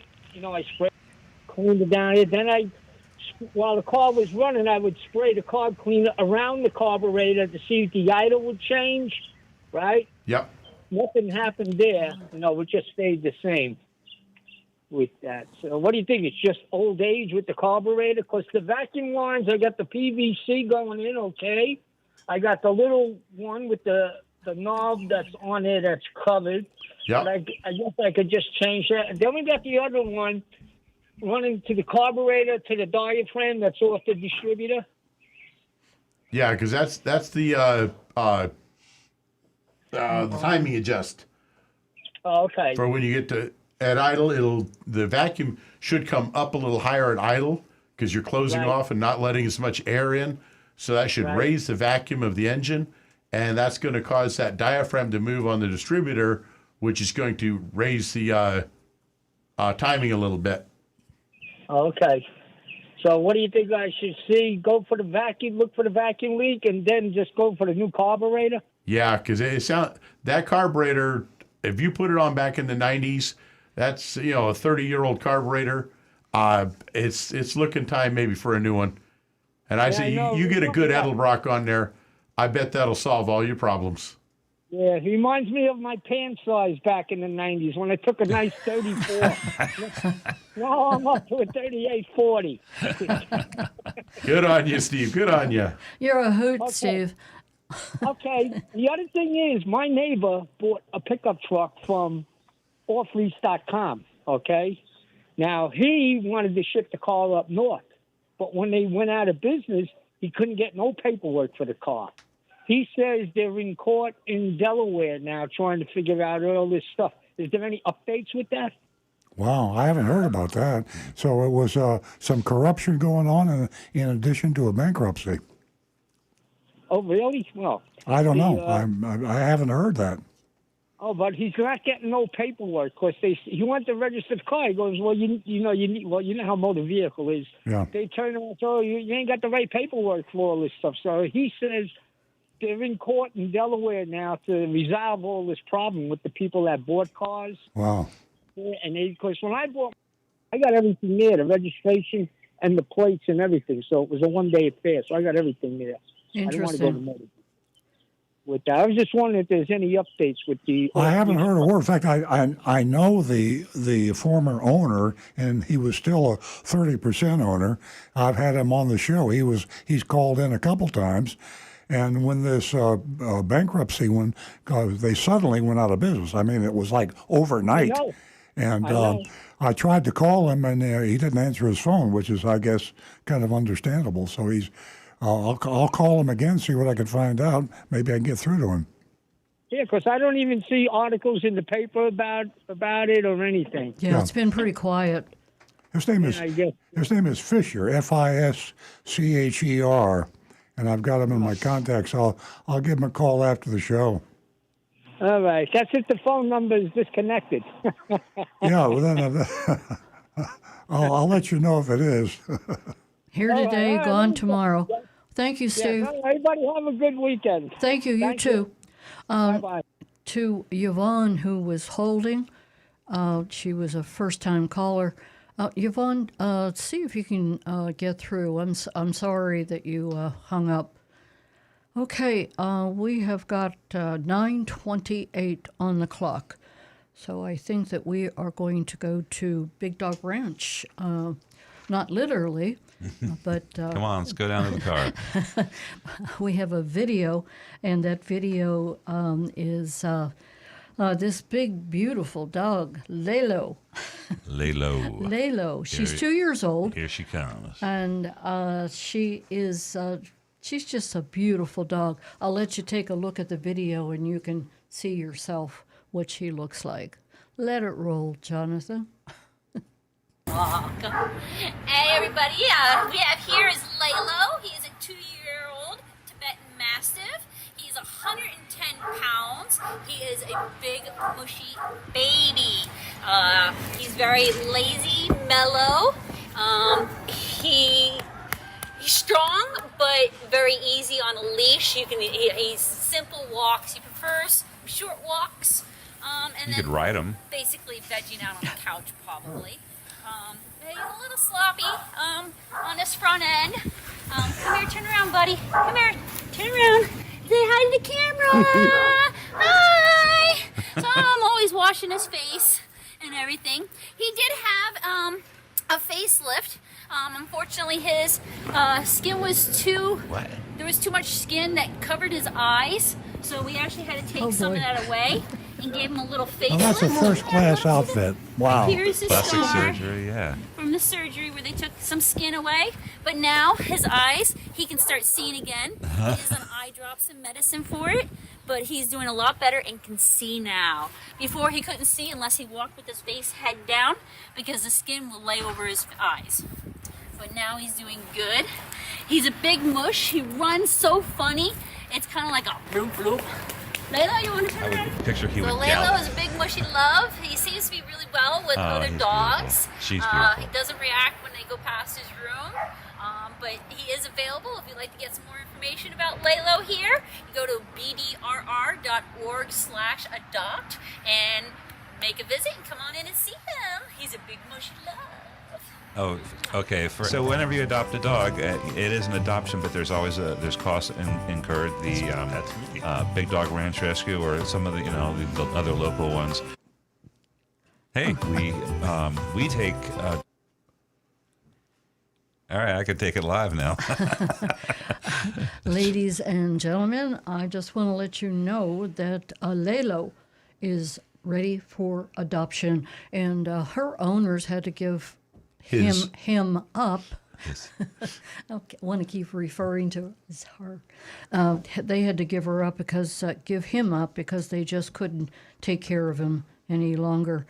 So go to Big Dog Ranch and you can take a look at Lalo and all the other dogs at Big Dog Ranch Rescue. Yeah. And that is www.bdrr.org. That's right. And we're going to pay the www.bdrr.org. Correct. Stu? I was saying, and we're going to pay the adoption fees Yes. for anybody who adopts Lalo through us. Just say you heard about her on the show, you watched it or listened, and you want to give her a test drive. She's him. I think Nancy misgendered her first, and then I just picked up on it. A big dog like that is wonderful. I have a big dog. They're like furniture. You cuddle them. Come on, give Lalo a chance. Yep. Okay. And your dog is so cute that you. My dog is not 110 pounds though. My dog is 75 pounds, which Really? is still pretty big. Yeah, I thought he might be bigger than that. No, 75 pounds is pretty big, but 110, that's like That's we said, a lot of dogs. That's like a human. Yeah, exactly. Okay, we are going to go to the mystery shop, and you have the mystery shop over there, Earl? That's right. Yeah, they're out here somewhere. We mystery Mazda. shopped Mazda, and Ancient Lightning did a great job again, and we mystery shopped Mazda of Palm Beach, so this is going to be interesting. And don't forget, you too can, go to 772-497-6530, and you can rate the mystery shopping report. Now back to the recovering car dealer. Now, we shot Mazda Palm Beach a long time ago when Greco owned it. I believe Greco sold Mazda Palm Beach. I didn't have a chance to research that, but they're actually in North Palm Beach or in that area on just off North Lake Boulevard. North Lake Boulevard and A1A. Yeah. So hopefully it's changed hands, but we'll check the ownership there. Greco is not; he's kind of like a Napleton kind of dealer, and we haven't had too many good shopping reports on Greco dealerships, but we'll find out who owns Mazda Palm Beach. I arrived. I'm speaking in the first person, like I were the Agent Lightning, who was our crack undercover agent. Does an amazing job getting in and infiltrating. And in this case here, she actually bought our car there when she was a civilian before she was drafted. It's owned by Don Leah.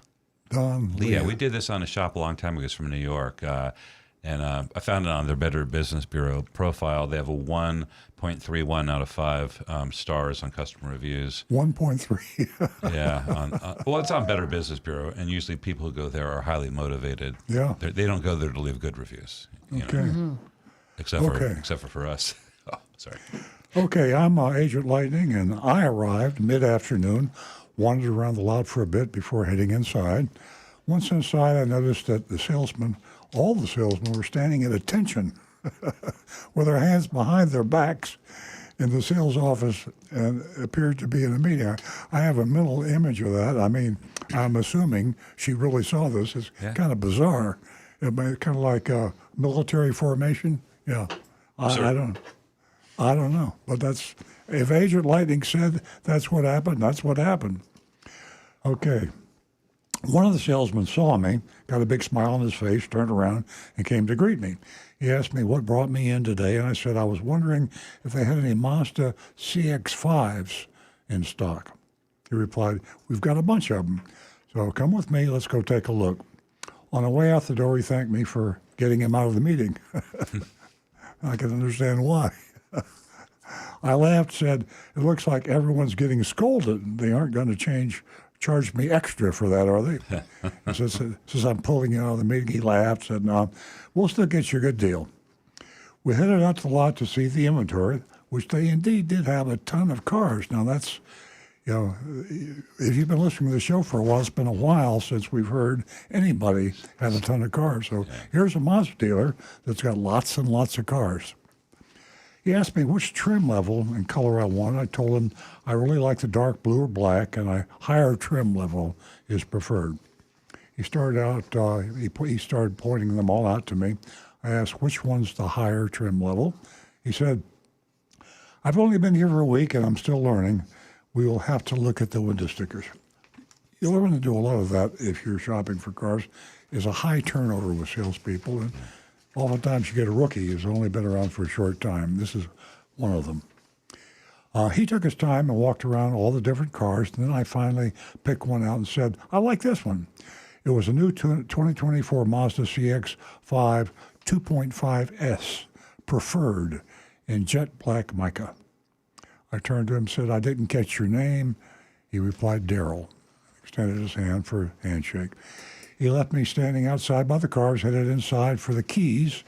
I stayed standing at the car.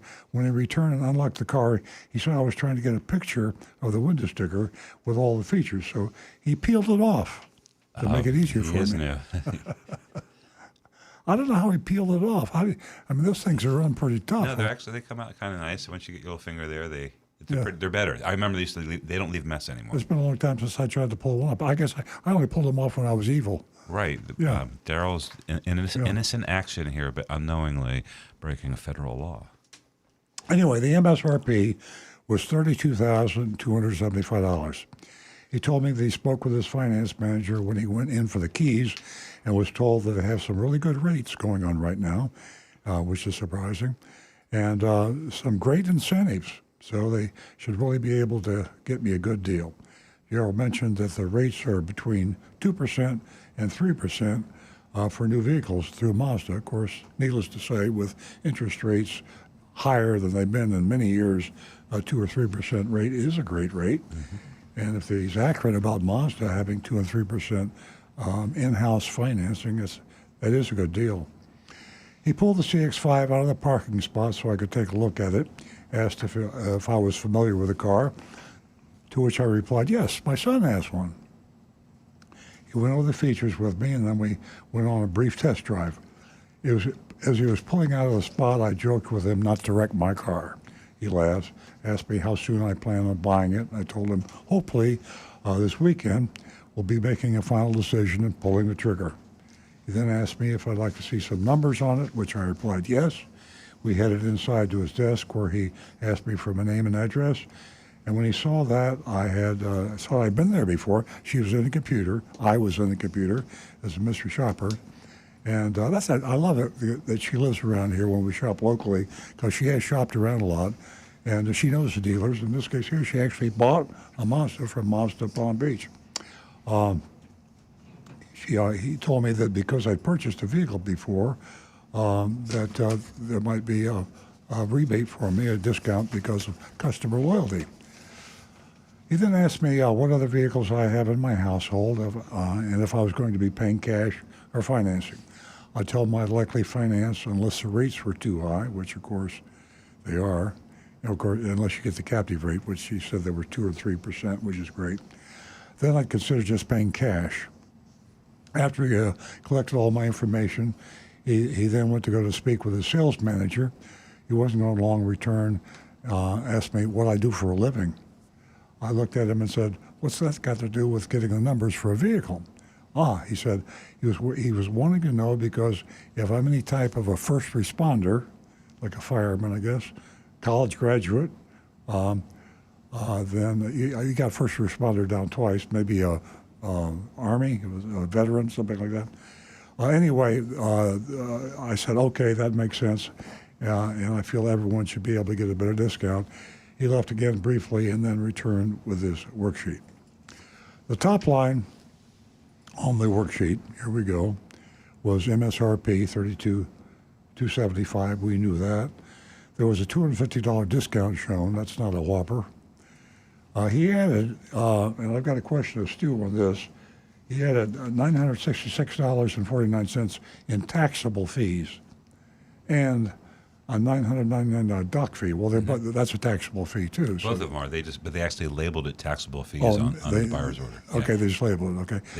They didn't say what they were. They just said they're taxable. So yeah, if you do the reverse arithmetic out on that, it doesn't work out because if I divide 6% into $966, you get a huge number. I mean, sales tax.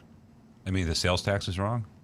No. If $966 is a taxable fee, okay, he's just calling it. Yeah. Okay, even though, okay. Who knows what it is? So we know that $999 is a taxable fee. Yeah, because and there's also something that we don't know about that he's calling a taxable fee. Exactly. Okay. Anyway, the real price was $33,990, and that's a $1,715.49 over MSRP. Now, you know there are a lot of cars on the lot, and you know he just said there's a lot of discounts and a lot of special interest rates. So now they're asking for $1,715 over MSRP. So something is not right about this picture. We'll continue. While he was gone, I pulled up their website on my phone, came across a coupon for $1,000 off, of any vehicle in stock. And I showed that to him when he came back. Darrell then said that if I'm ready to do business right now, he can likely get that for me as well, and then suggested I give him a number where I feel I should have to pay for the CX-5. So it's the old game. It's the old game. And you can see he's a rookie because he's running back and forth, only been there 10 days, and he's a puppet by the manager behind the closed door, probably the one conducting the meeting. I looked at him and said, ideally, I'd like to be closer to what the window sticker is out the door. He looked at me and said, that's likely not going to happen. Those days are over. Okay, Daryl pointed out that they typically mark their vehicles up $3,500 over sticker price, but since I'm a loyal customer, they're giving it to me at MSRP and even discounting it a little bit. Well, Not really. yeah. I mean, Daryl might think they're doing that. Yeah, so that's the game they're all playing, is they discount the MSRP, then they add back junk fees, which means they don't discount the MSRP, they charge you over that. So you've heard that, you regular listeners have heard this story before. I told him, thank you for your time, I'll be in touch, need to try to reach my husband, see what he thinks, and get back to you. He suggested that I call my husband now, see what we can do. They always say that because his manager's eager to sell cars and make me a deal. Old school, old school, old school. He really wants to sell a car today. Oh. Let's make him happy. Yeah. Oh, yeah. I printed to make a phone call. I told him I was not able to get my husband, and I'd get back to him. He asked me to wait so his sales manager could come and talk to me. I waited for a few minutes, and when he didn't return, I went to the restroom and then looked around for him, but I still didn't see him anywhere, so I left through the side door. I got into my seat, put on my seatbelt, and as I was pulling out, Daryl came running towards my car. This is like the movie, you know. It's just, you've seen this over and over again. That's because the drill sergeant. Wait a minute, don't go in. I put my window down and let him know that I was trying to reach my husband, and I'll be in touch with him, and thanked him for my time. So there we have Either it. the boss said, get out there and stop her. Right. Go. Don't run. let her leave. Run. Go get her. If she leaves, you're fired. Yeah. So there we have it, old school. And So, Earl, yeah. how much over the MSRP did they sell? Did they want to sell that vehicle for? Being as we're questioning the taxable fees. About $3,700, $4,000. No, $1,700 over. $1,700 over, yeah. $1,700. Yeah, $1,715.49 over. Yeah. Wow. So remember, we grade on the curve. I always remind our newer listeners for that. There's no such thing as a perfect car dealer. God knows that's true. And if you fail everybody, then we don't have a referral service. You have to buy a car from a dealer, unfortunately, unless you buy an electric vehicle. And so we have to grade on the curve. So they might be kind of shabby, but don't give them an F unless they're just absolutely the worst of the worst. What do we give? Fs to maybe 5% and A's to maybe 2%? We gave an F last week. Yeah. Boy, oh boy. Unanimous. Yeah. That was an Ableton. Pretty bad. So vote by text and by YouTube, and let us know how you rank them, and then we'll put anybody without an F goes on our recommended list, but we'll put the grade on the recommended list. So you can select our A, B, and C dealers from our recommended dealer list. And on the do not recommend list, forget about it. Don't ever buy a car if they're the do not buy from this dealer list. And you can vote at 772-497-6530. Right. Well, we got Bob gives a B for Mazda of Palm Beach. B from Bob. Jonathan in Palm Coast. The reputation of Greco dealerships precede the mystery shopping report, but we do have a correction. This is not a Greco dealership, but, you know, cultures are hard to change. Therefore, breaking federal law is no surprise. With that in mind, along with the numerous taxable fees and fraudulent $1,000 coupons, I'll give Greco the grade I feel they deserve, a D-. I was trying to think clearly about the whole process. Nothing really was. I mean, the Daryl was nice. There wasn't an addendum issue. They had a lot of fees, but that's par for the course. It's unusual that they're so far above MSRP on a pretty easy to get vehicle, but I'm going to give them a C because it sounds just like your typical experience. It even sounds like a pre-pandemic experience. C from me. I think that what we see here is almost original, old school. Here is a dealer with too many cars. Mm-hmm. I mean, there's the car inventories are rising. Apparently, the Mazda inventories are rising very fast, at least at this particular dealership. So when you have too many cars, you can get a good deal if you go by our recommendations, shop and compare, and really do some serious. But if you go in, even in when a dealer has too many cars, like in the old days, I say the old days, that was like 4 years ago. So 4 years ago, if a dealer had too many cars, you could get a hell of a deal, but you got to go by what we teach you on this show. Shop and compare. Competition is your friend. Get it 3 or 4 prices. There's no reason that you're going to buy a Mazda CX-5 for almost $2,000 over MSRP. I think we need to ask Agent Lightning to press it a little bit now and have not just accept it. And have her go through the whole. It'd be interesting to take a dealer like this with too many cars and have someone go through play the game and get the best price they could. Maybe we need to hire Marty for that. Yeah, Marty could do that. Marty, I want you to spend 12 hours at the dealership from the time they open and don't leave until they close, and you can get a good deal. Wear them down. Okay. All right, so Rick, what's going on over there? Well, we've got Joseph Kelleher with a D. Would have been a little higher if they'd sold the car at MSRP. And over on this side, we have Mark Anderson, grade C-. Kind of feel sorry for Daryl. Not sure if I should, but I did. I did too. Tim Gilliland, not the worst, but I still wouldn't let my mom go there by herself. C-. Good point. Tom Steckel, C-. No addendums, but fake taxable fees. Not as egregious as Sport Mazda in Orlando. Maybe that's one we ought to put on the list. Sport Mazda?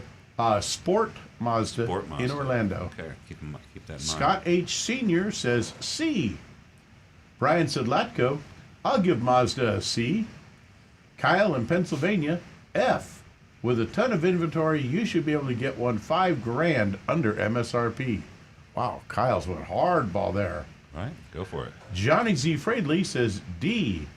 Rocky Blockatiel, C. Average old school tactics.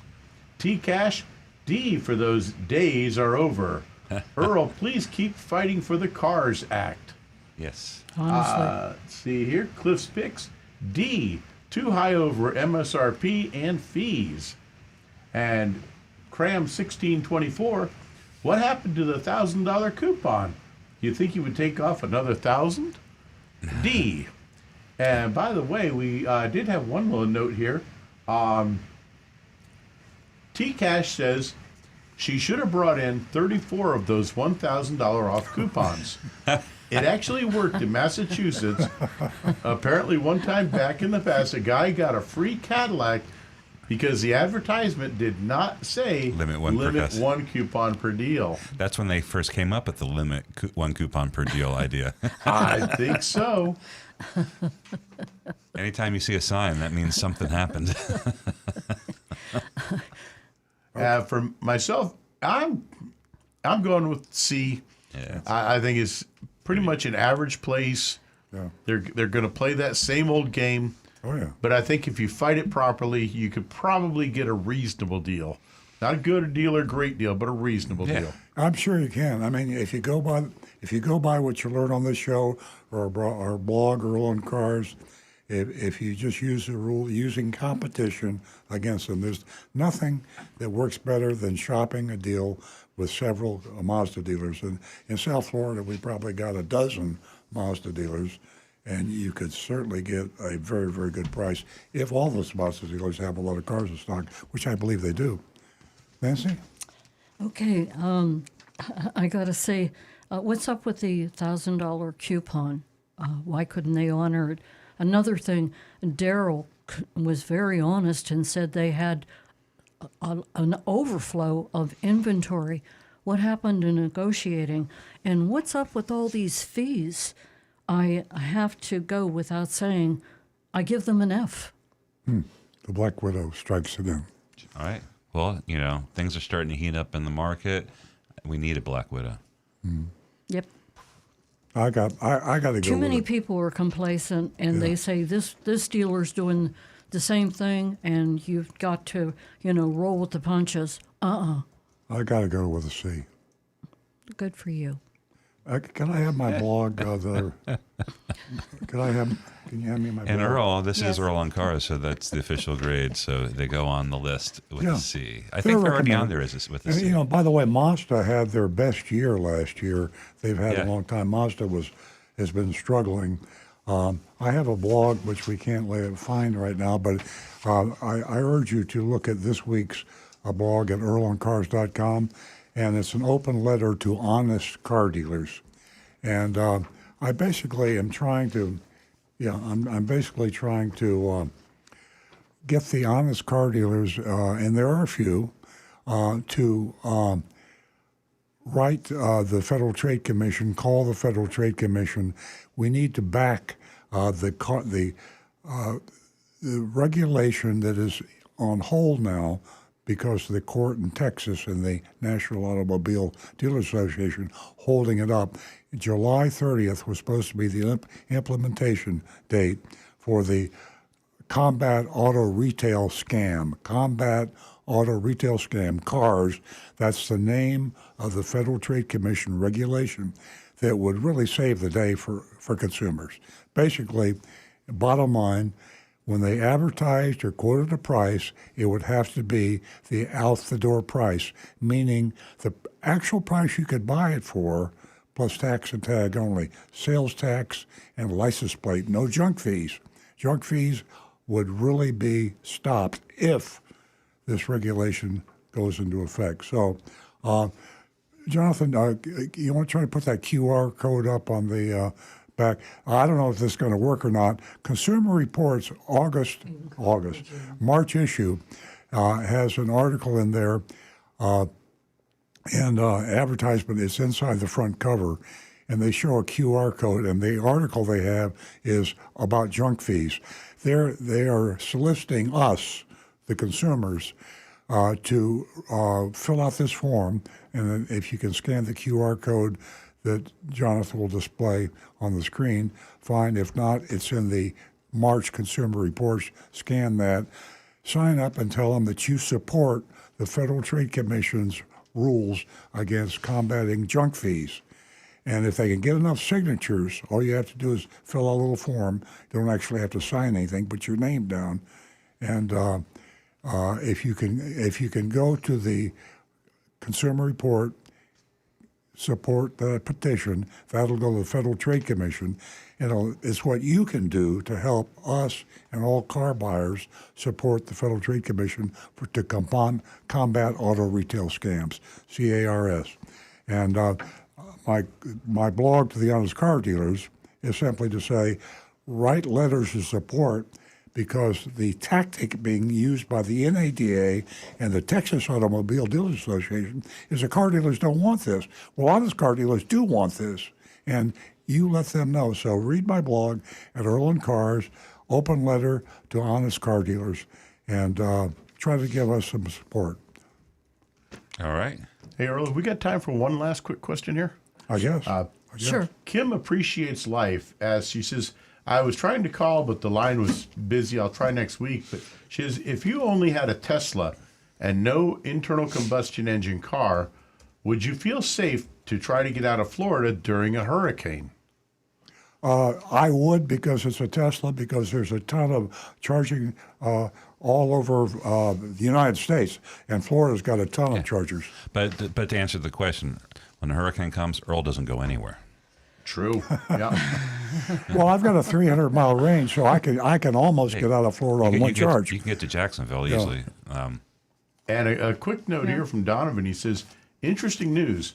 Porsche let people try out their new refurbished Taycan this week. The car, electric Porsche, the car is able to do almost 400 miles of highway speed range. Wow.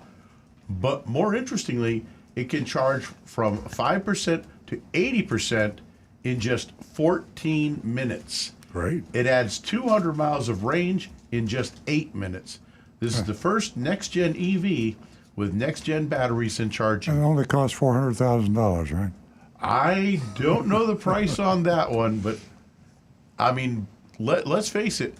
How expensive were hybrids when Prius first hit the market? I agree. Like the hybrid battery was $10,000. Now it's $2,000. I mean, it's so as the technology improves, those prices will come down. So electric cars may just wind up working out. Absolutely. Of course they will. Ladies and gentlemen, thank you so much for joining us.